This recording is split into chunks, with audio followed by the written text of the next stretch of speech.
the VOA Special English Agriculture Report. George Ballas of Houston, Texas, lived a long life. He was a businessman and property developer, a university lecturer and author, a dancer and dance studio owner whose son Corky and grandson Mark followed in his footsteps into the dance world. And Mr. Ballas was the inventor of the weed eater. The man who found an easier way for people to cut grass and weeds died in Houston on June 25th. He was 85 years old. George Ballas was born in Louisiana. He joined the military at 17. He served in World War II and the Korean War. After the military, he became a dance teacher and executive in the dance school industry. In the 1950s, he built a dance studio of his own in Houston. People called it the biggest in the world. Dance City, USA had 120 teachers.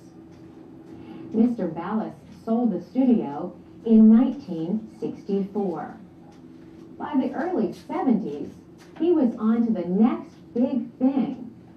The idea had come to him at a car wash.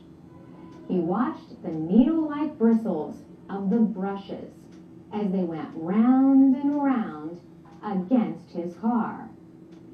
Could a similar idea be used to cut grass in places out of reach of someone pushing a lawnmower? To find out, he placed lengths of fishing line through holes in a tin can. He attached the can to the spinning part of a motorized grass edger. The result? A revolution for millions of people who cut grass for a living or just to keep their neighbors happy. George Ballas became known as the Weed King. And he once told the Houston Chronicle, "A weed eater comes along once in a lifetime." His invention grew into a company which he later sold. Today, his idea lives on in a new generation of string trimmers and edgers that people often call weed whackers. The noise may not be the nicest, but neither is a loud mower. Trimmers work well in corners and along walls and fences.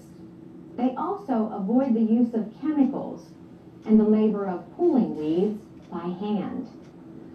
Of course, in the wrong hands, a weed whacker can do damage like any other power tool.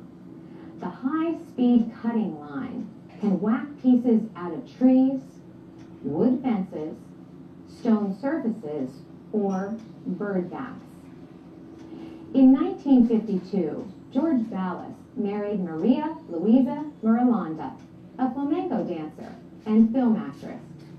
They were together for 59 years until his death.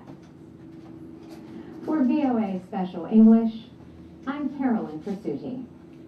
You can find Voice of America's daily news and information service for people learning English at voaspecialenglish.com.